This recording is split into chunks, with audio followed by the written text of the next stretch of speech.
श्रीमन्महागणाधिपतये नमः। लक्ष्मीनारायणाभ्यां नमः। उमामहेश्वराभ्यां नमः। वाणीहिरण्यगर्भाभ्यां नमः। शचीपुरन्दराभ्यां नमः। मातापितृचरणकमलेभ्यो नमः। इष्टदेवताभ्यो नमः।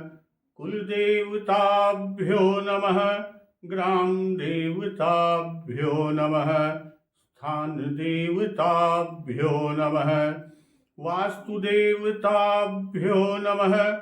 सर्वेभ्यो देवेभ्यो नमः। सर्वेभ्यो ब्राह्मणेभ्यो नमः। श्रीगुरुचरणकमलेभ्यो नमः। ओम सिद्धिबुद्धिसहिताय श्रीमन्महागणाधिपतये नमः। भक्तवत्सल प्रभु श्री राम जी विभीषण जी को लंकापति संबोधित करते हुए कहते हैं कि सुनु लंकेश सकल गुण तोरे, ताते तुम अतिशय प्रिय मोरे। भक्तवत्सल कृपालु प्रभु श्री राम जी विभीषण से कहते हैं, हे लंकापति सुनो, सुनो लंकेश, सकल गुण तोरे, कि तुम्हारे अंदर सभी गुण हैं।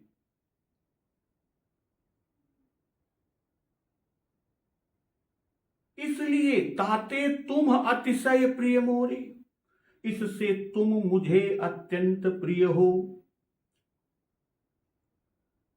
और प्रभु का वचन सुनकर कि राम बचन सुनि बानर जूथा, सकल कहीं जय कृपा बरूथा। प्रभु श्री राम जी के वचन सुनकर सब वानरों के समूह कहने लगे, क्या कह रहे हैं? सकल कहें, सब मिलकर कहने लगे कि जय कृपा बरूथा, कि कृपा के समूह श्री राम जी की जय हो, श्री राम जी की जय हो। प्रभु की वाणी सुनते हैं विभीषण जी, प्रभु श्री राघव सरकार की वाणी को सुनते हैं और कानों के लिए अमृत जानकर विभीषण जी अघाते नहीं कि सुनत विभीषण प्रभु कय बानी, नहीं अघात श्रवणामृत जानी। इतना कह कि पद अम्बुज गहि बार ही बारा, हृदय समातुन प्रेम अपारा। विभीषण जी बार बार श्री राम जी के चरण कमलों को पकड़ते हैं, अपार प्रेम है और हृदय में समा नहीं रहा। असुनहु देव सचराचर स्वामी, प्रणत पालउर अंतर्यामी। कहते हैं सुनहु देव सचराचर स्वामी, प्रणत पालउर अंतर्यामी। विभीषण जी ने कहा, हे देव, हे चराचर जगत के स्वामी, हे शरणागत के रक्षक, हे सबके हृदय के भीतर की जानने वाले, सुनिए कि उर कछु प्रथम वासना रही, प्रभु पद प्रीति सरित सोबही।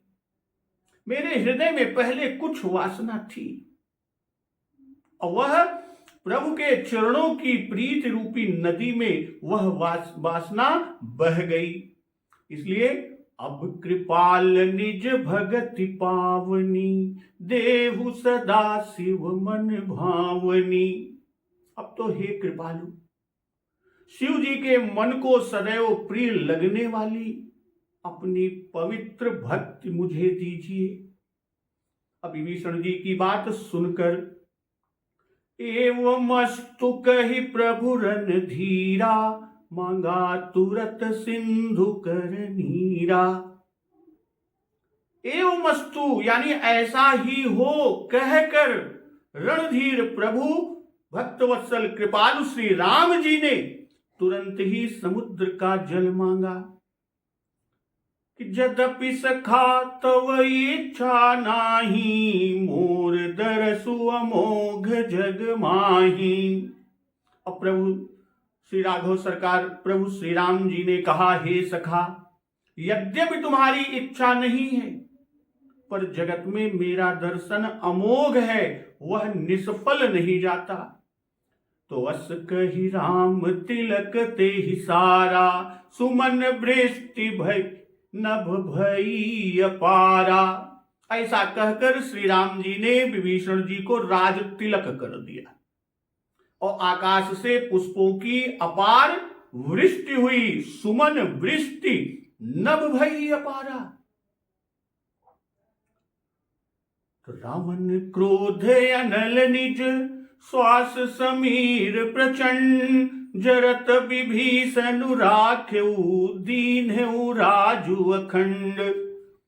श्री राम जी ने रावण के क्रोध रूपी अग्नि में, रावण क्रोध अनल निज श्वास समीर प्रचंड, जो अपनी यानी विभीषण की श्वास वचन रूपी पवन से प्रचंड हो रही थी, जरत विभीषण राख्यऊ, दीन्हऊ राजू अखंड।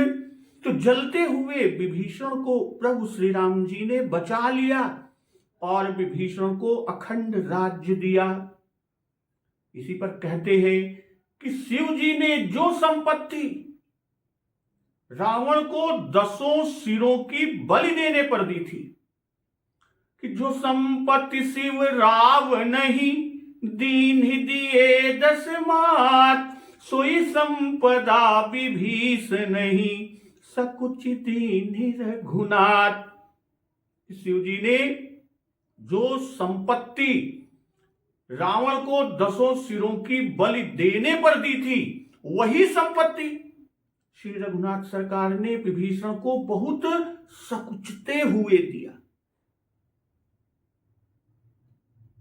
बहुत संकोच में दिया। यहां कहते क्या है बाबा गोस्वामी तुलसीदास जी कि रावण क्रोध अनल निज, श्वास समीर प्रचंड, जरत विभीषण राख्यऊ, दीन्हऊ राजू अखंड। निज श्वास समीर अर्थात विभीषण जी की श्वासा समीर है। कहने का तात्पर्य रावण क्रोधी है, रावण क्रोधी है, क्रोध से जलता रहता है, और विभीषण जी क्षमाशील है। जब रावण क्रोध करता है तब विभीषण जी ऊर्ध्व श्वास लेकर रह जाते हैं, क्रोध नहीं करते, पवन की तरह शीतल हैं।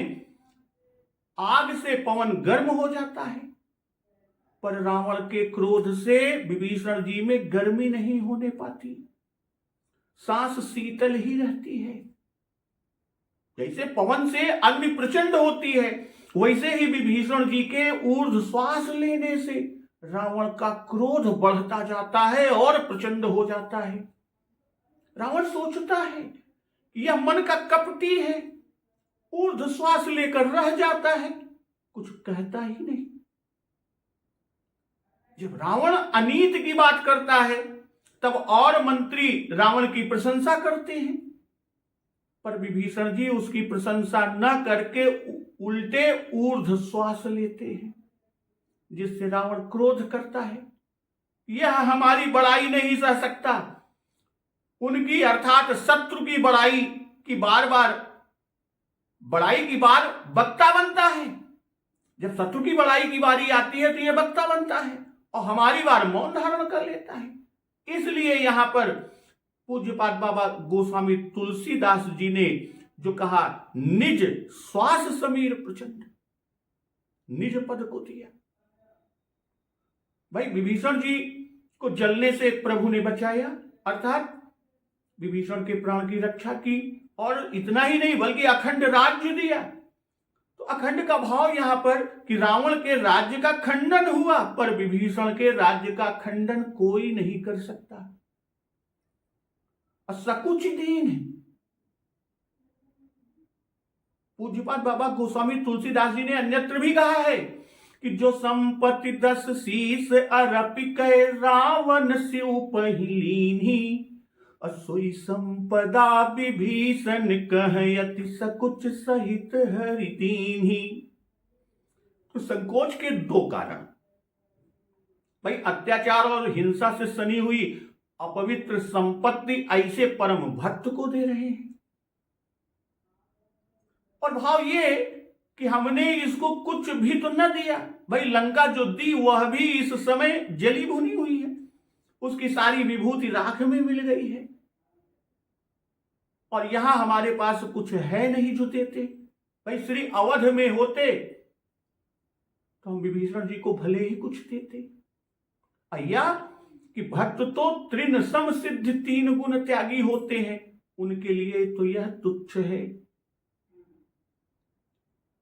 अथवा यह भी है कि यह जो हमने अखंड राज्य दिया यह तो विभीषण के घर की ही है, उसी की वस्तु को दिया, तो इसमें क्या उपकार हुआ, इसलिए भी संकोच हुआ। अय्या पहले तो हमने इन्हें निज भक्ति दी, भाई विभीषण जी को पहले निज भक्ति दी, और अब यह तुच्छ संपत्ति देते हैं जो भक्ति का बाधक है, इसलिए भी प्रभु सकुची सकुच दीन सोई संपदा विभीषण नहीं सकुच दीन ही रघुनाथ। सकुच दीन, इस कथन से पूज्यपाद बाबा गोस्वामी तुलसीदास जी ने यह दिखाया कि ऐसे ऐसे भारी तप से भी प्रभु की शरणागति का महात्म्य अधिक है। भाई उसने जो तप से पाया वह, अर्थात रावण ने जो तप किया, अपने 10 शीश को दिया, जो संपत्ति शिव राम नहीं दीन दिए 10 माथ, रावण ने जो तप से पाया विभीषण शरण लेने मात्र से पा लिया। और फिर जो भूत भावन भगवान शिव जी ने तप का फल समझ कर दिया, वही ऐश्वर्य प्रभु श्री राम जी ने अपनी शरण का महात्म्य समझकर संकोच से दिया, अर्थात इतना ही देने में लज्जित होते हैं। भाई सुग्रीव को राज्य दिया तो सुग्रीव को बाली वध के बाद राज्य दिया, और यहां तो रावण के जीते जी ही विभीषण का तिलक कर दिया। एवं मस्तु कही प्रभु रणधीरा मांगा तुरत सिंधु कर नीरा। और कहते क्या है कि यद्यपि सखा तव इच्छा नाही मोर दरसु अमोघ जग माही। और यह कहकर कि यस कही राम तिलक ते ही सारा सुमन वृष्टि नभ भई अपारा। रावण के जीते जी ही भक्तवत्सल कृपालु प्रभु श्री राम जी ने विभीषण का तिलक कर दिया। यह क्यों? तो उसका उत्तर एक तो यह है कि श्री जानकी माता को धैर्य देने के लिए, इससे जन्माए कि अब रावण को मृतक समझो, और सुग्रीव माधुर्य के उपासक थे, इसलिए वो पहले श्री राम द्वारा बाली वध की प्रतीति नहीं हुई थी। किसे? सुग्रीव को पहले श्री राम द्वारा बाली वध की प्रतीति न हुई। दुंदुभिया स्थिताल आदि की परीक्षा लिया, तब बाली वधव इन भय प्रतीति, सुग्रीव को तब प्रतीति हुई। इसी से पहले बालिवध करके तब सुग्रीव को राज्य दिया। सुग्रीव ने बल को ही विशेष रूप से देखा, प्रभु की छवि को नहीं देखा कि पुरुष जुगल बल रूप निधाना। पहली बार जब देखे आवत देखे अतुल बल सीमा। अब विभीषण जी पहले से ही ऐश्वर्य भाव को दृढ़ ग्रहण किए हुए हैं। भाई रावण को भी ऐश्वर्य का उपदेश किया, जब चले तब भी प्रभु के ऐश्वर्य का स्मरण किया कि जे पद परसि तरी ऋषि नारी। फिर जब प्रभु का अवलोकन किया, दर्शन किया, तब योगियों का ही परम ध्येय स्वरूप ही देखा कि बहुरी राम छवि धाम विलोकी। इसलिए प्रभु ने भी अपना ऐश्वर्य दर्शाते हुए रावण के जीते जी विभीषण जी का तिलक कर दिया।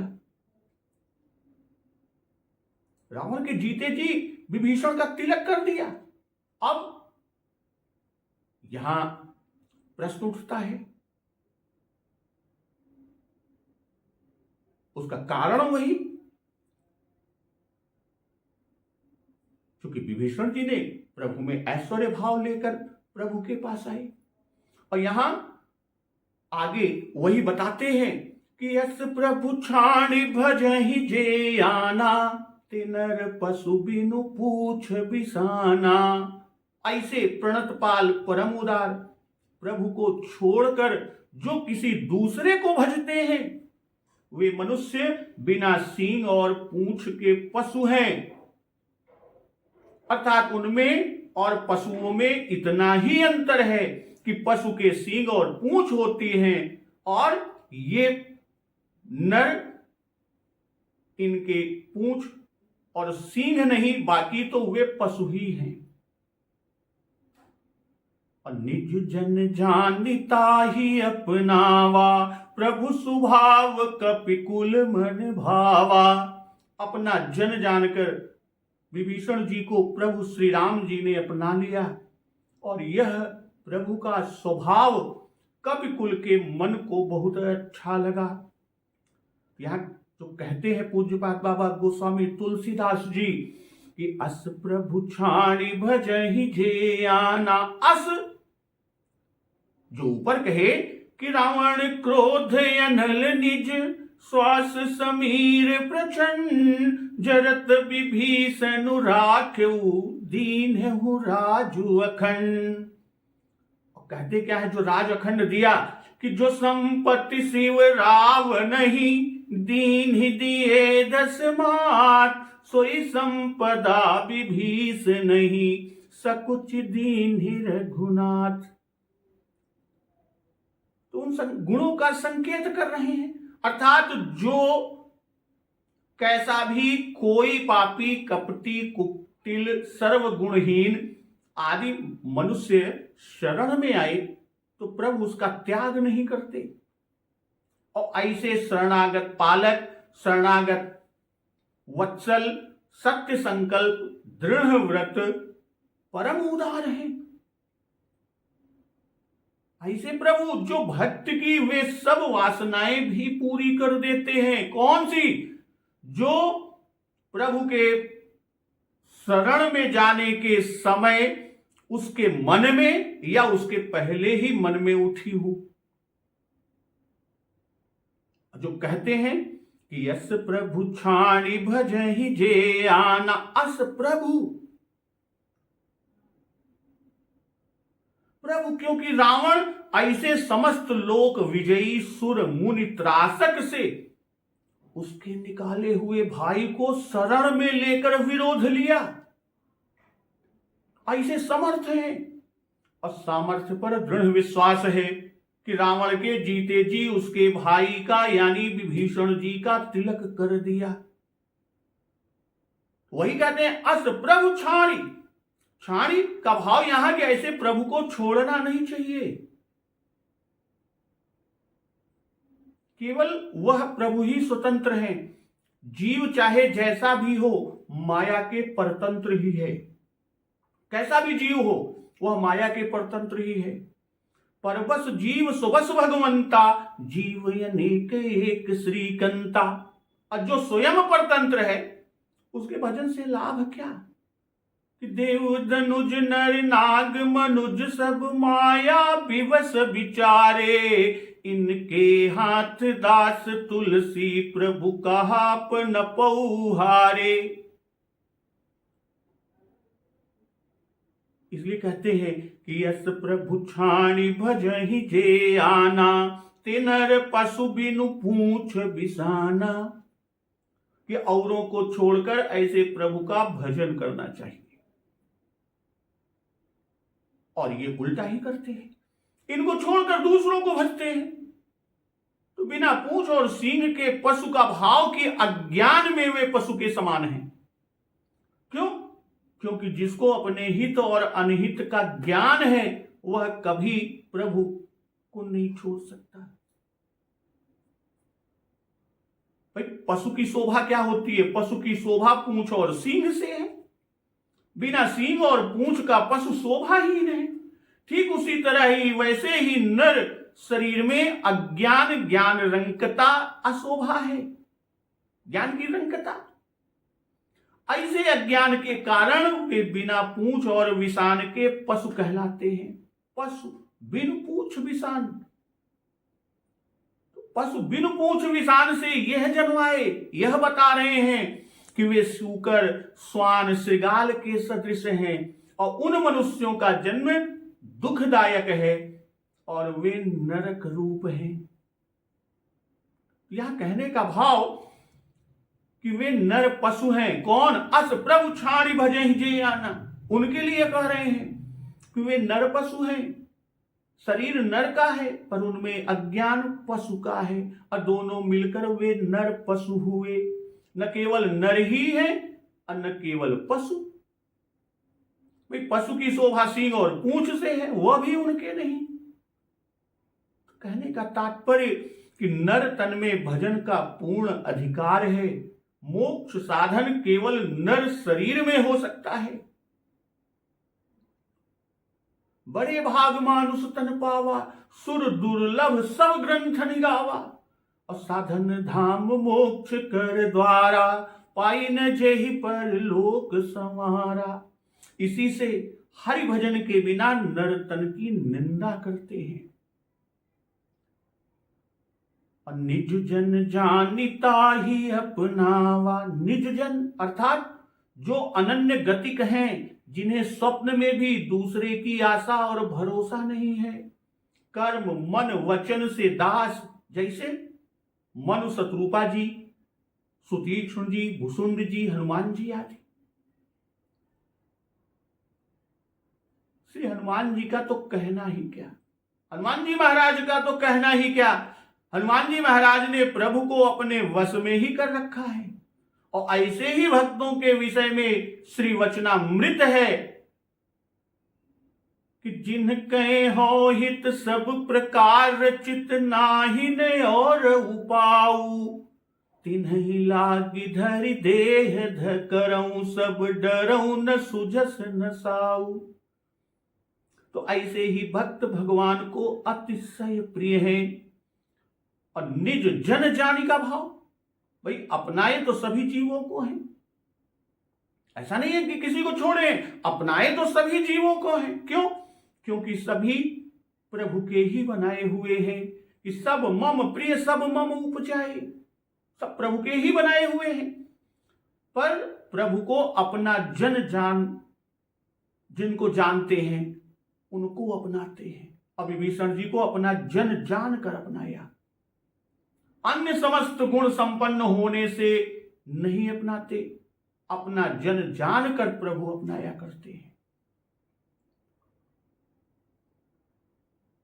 और प्रभु स्वभाव कपिकुल मन भावा। वानरगण अपने को कृतार्थ समझते हैं, वानरगण अपने को कृतार्थ समझते हैं, सोचते हैं कि ऐसे उदार और प्रणतपाल स्वामी के हम सेवक हैं, हमको अपना करके क्यों न माने। अर्थात हमको अपना जन मानते हैं, यह उनके उदार और प्रणतपाल स्वभाव के योग्य ही है।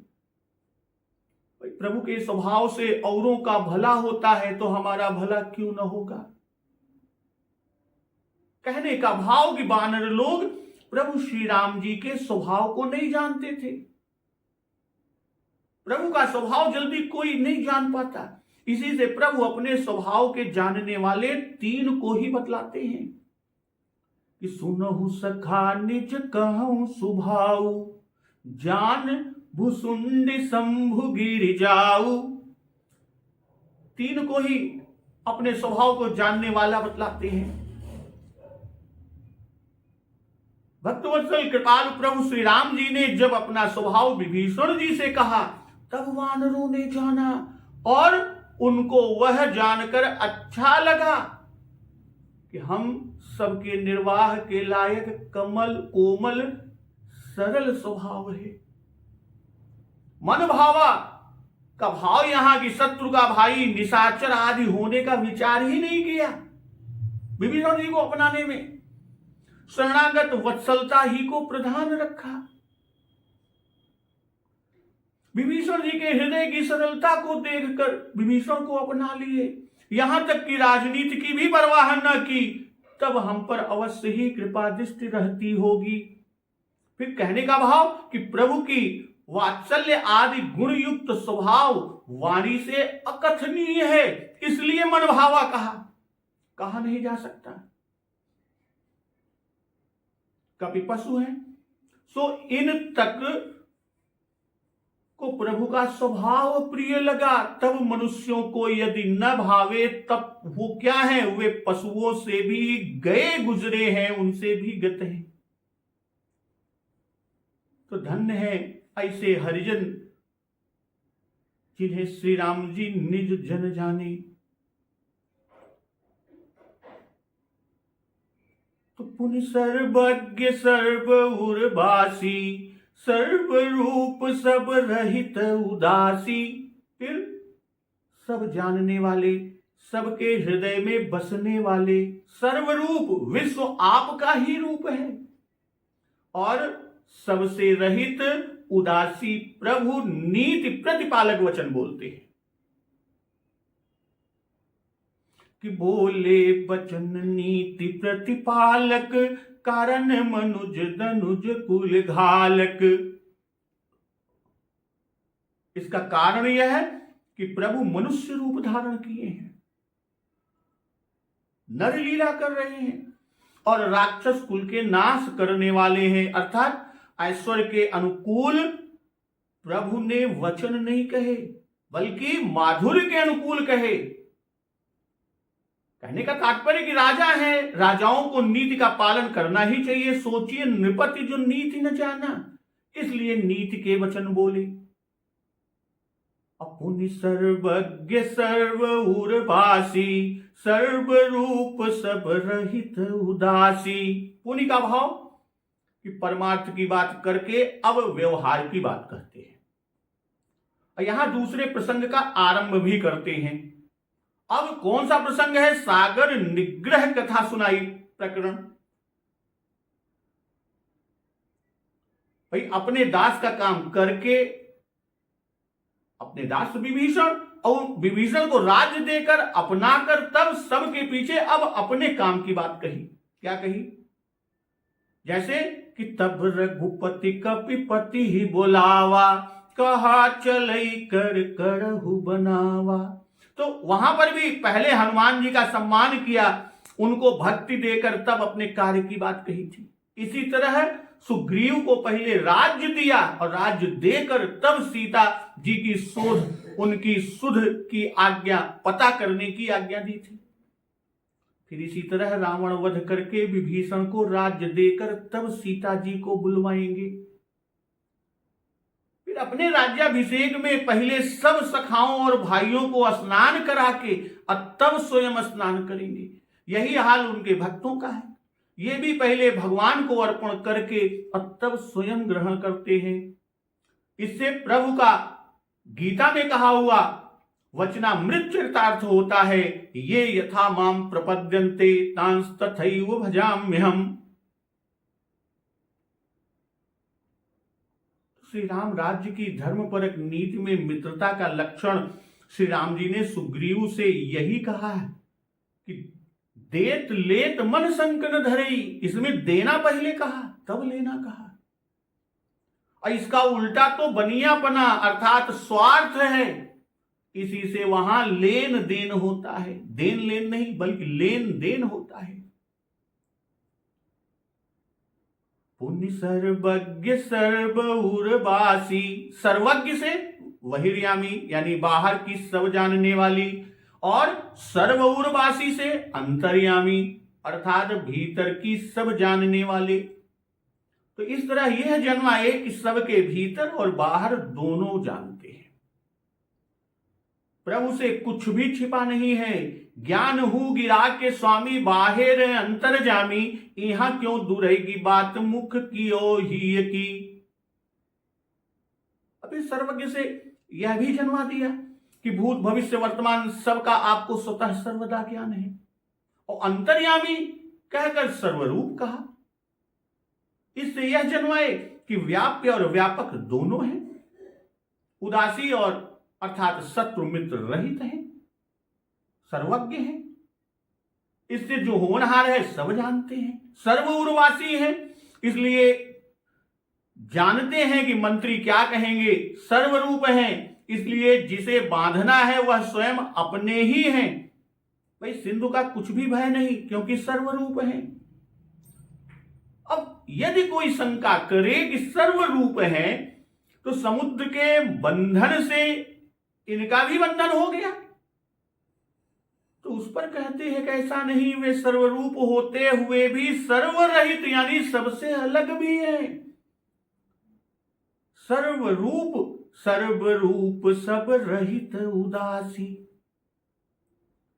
यदि कोई कहे कि उनके तो शत्रु मित्र हैं, वे रावण से शत्रुता रखते हैं, ऐसी से उसके लिए यह उद्योग कर रहे हैं, तो उस पर कहते हैं कि ऐसा नहीं है, उनका कोई न शत्रु है न मित्र है, प्रभु उदासीन है। यह लीला है, नर लीला, नर नाट्य लीला कर रहे हैं।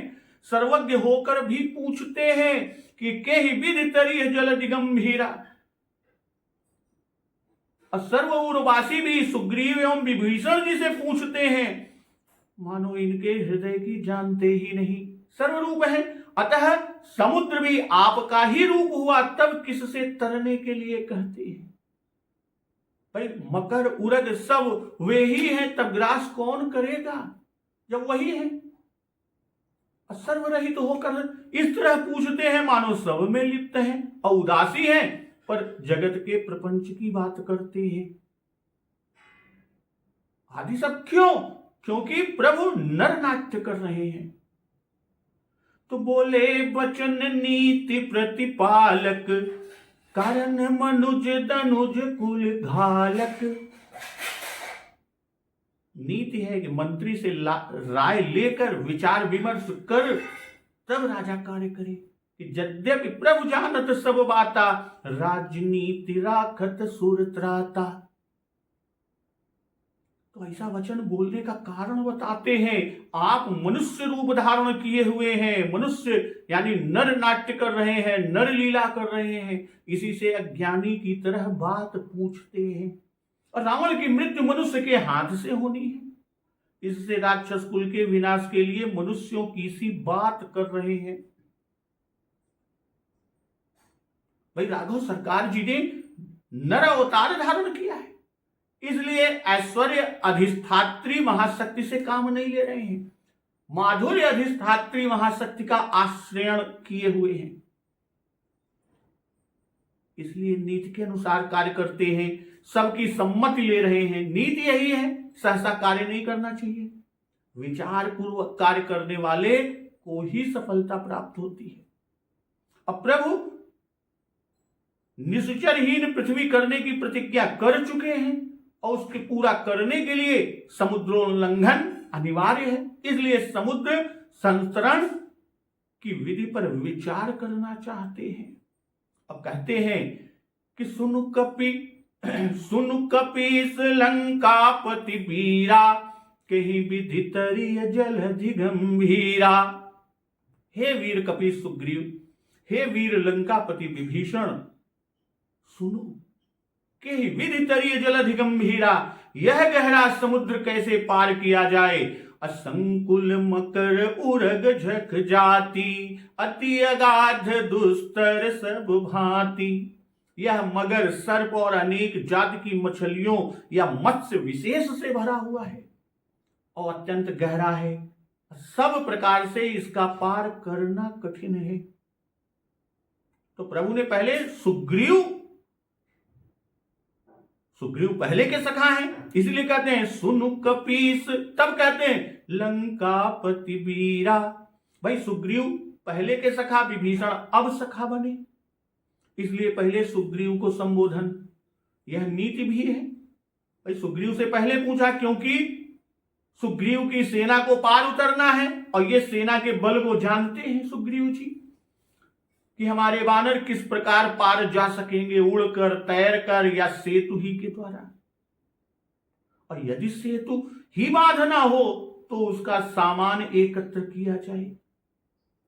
अब विभीषण से पूछा, लंकापति वीरा, विभीषण से इसलिए पूछा कि विभीषण जी समुद्र के समीप ही रहते हैं, इसके भेद को जानते हैं और पार जाकर इनके शत्रु को मारकर इनको राज्य देना है। किंतु सुग्रीव पहले नहीं बोले। सुग्रीव पहले ना बोले, क्यों? क्योंकि इसके विषय में विभीषण जी जो तट पर ही रहते हैं विशेष जानकारी और उसके बारे में कह सकते हैं। जब भेद मिल जाएगा तब जो कुछ करना होगा वह करेंगे, जो कुछ भी करना उचित होगा वह करेंगे। अब वीरा यहां पर कहा कि तुम वीर हो, समुद्र का पार करना वीरता का काम है और इसकी गंभीरता नष्ट करने में आप समर्थ हैं।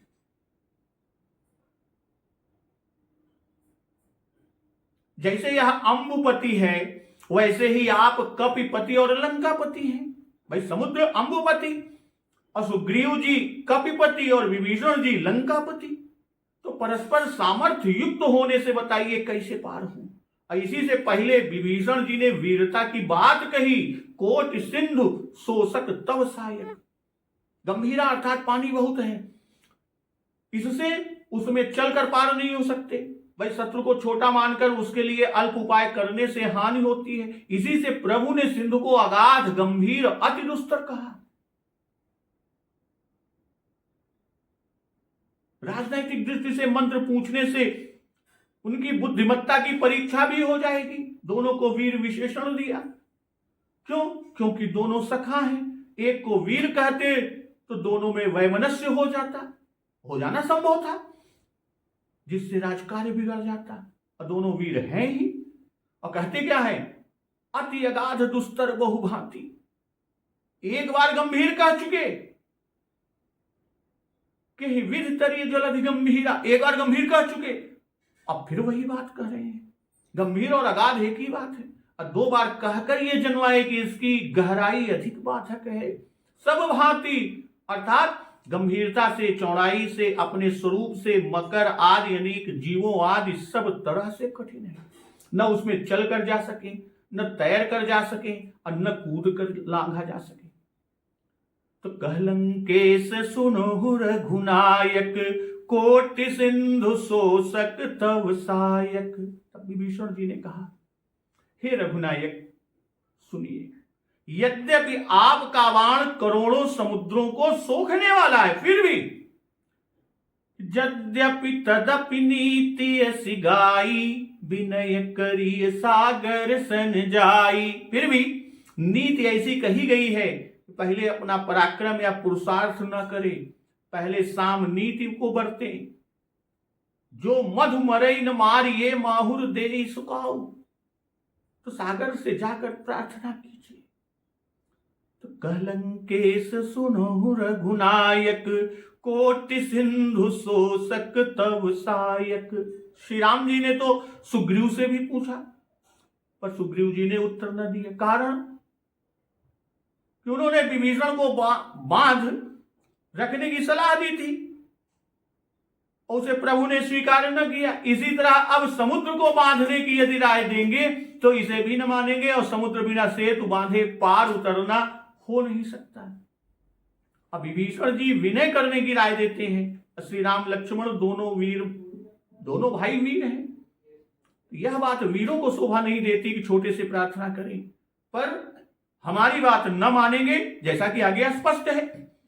इसलिए सुग्रीव चुप रहे। सुग्रीव की पारी हो चुकी कि कह प्रभु सखा बूझिए काहा, कह कपीस सुनो नर नाहा। अब विभीषण जी की बारी, आगे जामवंत जी की बोलने की बारी आवेगी कि सुनहु भानुकुल केतु, जामवंत कर जोरी कह। इसलिए यहां पहले विभीषण जी बोले। अथवा सुग्रीव ने विचार किया कि प्रभु इनको स्वीकार कर चुके हैं, मंत्र भी पूछा है, अब इससे इनके हृदय का भाव भी हमारे और रावण के विषय में प्रकट हो जाएगा, इसलिए न बोले। तो विभीषण जी अपनी सरलता और रावण के साथ अपना वैर लक्षित कराते हुए सुंदर नीति युक्त वचन बोले कि कोट सिंधु शोषक तव सहायक। श्री राम जी ने माधुर्य भाव से पूछा और विभीषण जी ने ऐश्वर्य भाव से उत्तर दिया। श्री राम जी ने इस समुद्र को अति अगाध दुस्तर सब भांति कहा और विभीषण जी उसको अत्यंत लघु दिखा रहे हैं। यह समुद्र क्या है? ऐसे असंख्य समुद्र भी हो तो आपका एक बाण उन्हें सोख लेने को पर्याप्त है, काफी है। इसी प्रकार जामवन जी, भरद्वाज जी, वाल्मीकि जी, अगस्त जी आदि जो प्रभु का ऐश्वर्य जानते हैं, उनसे जब प्रभु ने माधुर्य में कुछ पूछा तब उन सब ने भी प्रभु की इसी प्रकार बड़ाई कहकर ऐश्वर्य जानकर बात कही थी। और यहां कहते क्या है कि यद्यपि तदपि नीति अस गाई, विभीषण जी कह रहे हैं विनय करिय सागर सन जाई। प्रभु ने नीति प्रतिपालक वचन कहे, ऐसी से विभीषण जी नीति का प्रमाण देकर कह रहे हैं कि सागर से विनय करना नीति का पालन है। एव मुक्तस्तु धर्मज्ञ प्रत्युवाच विभीषण है समुद्रम राघवो राजा शरणम गंतुम हरति। वाल्मीकि रामायण में विभीषण जी ने कहा कि श्री राघव जी समुद्र की शरण में जाना चाहिए। अब वाल्मीकि रामायण में श्री हनुमान जी और सुग्रीव जी ने विभीषण से प्रश्न किया, इसलिए उन्होंने ही उत्तर दिया।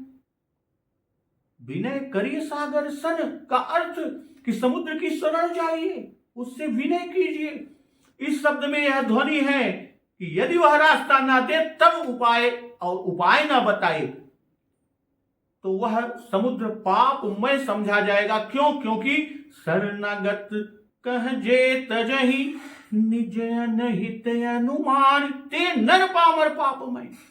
अगर वह शरण जाने पर रास्ता न बताएगा तो वह पापमय होगा और यह दोष आ जाने पर तब वह समुद्र दंड का भागी होगा और तब उसे बाण द्वारा सोख लिया जाएगा। यही विचार कर श्री राम जी समुद्र तट पर बैठे। और सागर शब्द का अभिप्राय, उसका भाव, सागर आपके पूर्वजों यानी आपके पुरखों द्वारा उत्पन्न हुआ है, इसलिए उससे प्रार्थना करना उचित है। प्रभु तुम्हार कुल गुरु जलधि, इसलिए कहते हैं सागर सन जाइए, उसके समीप जाइए। सिंधु समीप गए रघुराई, तात्पर्य यहां बैठे बैठे प्रार्थना करने से समुद्र पर भार न पड़ेगा। वो समुद्र तो सोचेगा कि प्रभु श्री राम तो अपनी सेना में बैठे हैं, हमारे ऊपर अर्थात हमारे सारे धन्ना दिए थोड़े ही बैठे हैं। तब प्रभु तुम्हार कुल गुर जलधि कही अभी उपाय विचारी बिनु प्रयास सागर तरी सकल भालु कपिधारी। अर्थात हे प्रभु समुद्र आपके कुल का पुरखा है, कुल का बड़ा है, यह विचार कर उपाय कहेंगे। सब भालू बानर सेना बिना परिश्रम सागर के पार हो जाएगी। अब यहां पर जो कहा कि प्रभु तुम्हार कुल गुरु जलधि, कुल गुरु है इसलिए उसका उल्लंघन करना या सोख लेना उचित नहीं है। पहले दंड नीति नहीं चाहिए, पहले साम नीति से काम लेना चाहिए। इसलिए आप पहले कुलगुरु समझकर उससे विनय करें, वह अपना कुल समझकर उपकार करेगा। कही उपाय विचार, कहने का भाव यहां हमारे विचार में कोई उपाय नहीं आता। यह तो न बांधा जा सकने योग्य है, न तैर कर पार करने योग्य है, न कूद कर पार किए जाने योग्य है। तो इसके पार होने का उपाय यही समुद्र सागर ही बताएगा, क्योंकि यह आपका कुलगुरु है, पुरखा है और इसका सहायता करना उचित ही है। कि जल निधि, अब जब जल निधि के बारे में हनुमान जी महाराज मां जानकी जी की पता करने के लिए लंका के लिए उछाल किए थे, तब समुद्र मैनाक से कहता है कि जल निधि रघुपति दूत विचारी तय मैनाक हो ही श्रमहारी। अब वाल्मीकि रामायण में श्री राम जी के पूर्वज सगर ने इस अपार महासागर को खोदा था और इस सागर को अपने सजातीय राघव का कार्य अवश्य करना चाहिए। बिनु प्रयास कि और सब उपायों में परिश्रम होगा और उसके बताए हुए उपाय में श्रम न होगा। विभीषण जी ने समुद्र पार करने का उपाय कुछ नहीं बताया, उसे समुद्र के अधीन रखा। इनके कुछ समझ में ना आया कि क्या कहें, क्योंकि ये संत हैं, न बंधन करने को कह सके और न सूखने को कह सके। इसलिए विभीषण जी ने उसका उपाय निकाला कि सागर का मान करने की ही राय दी, क्योंकि संत हैं कि सब ही मान प्रद आप अमानी होते हैं। अब विभीषण जी ने प्रभु श्री राम जी को समुद्र पार करने के लिए समुद्र देव रत्नाकर जल निधि सागर के पास विनय करने के लिए कहा। अब आगे प्रभु क्या करते हैं और सागर उसका कैसे उपाय बताता है, नहीं बताता, क्या होता है, उस प्रसंग का श्रवण अमृत रसपान हम लोग अगले दिवस की कथा में करेंगे। तो एक बार जोर से बोलिए, सियावर रामचंद्र की जय, पवन सुत हनुमान की जय, जगत जननी मां जगदम्बा की जय, गुरुदेव भगवान की जय, उमापति महा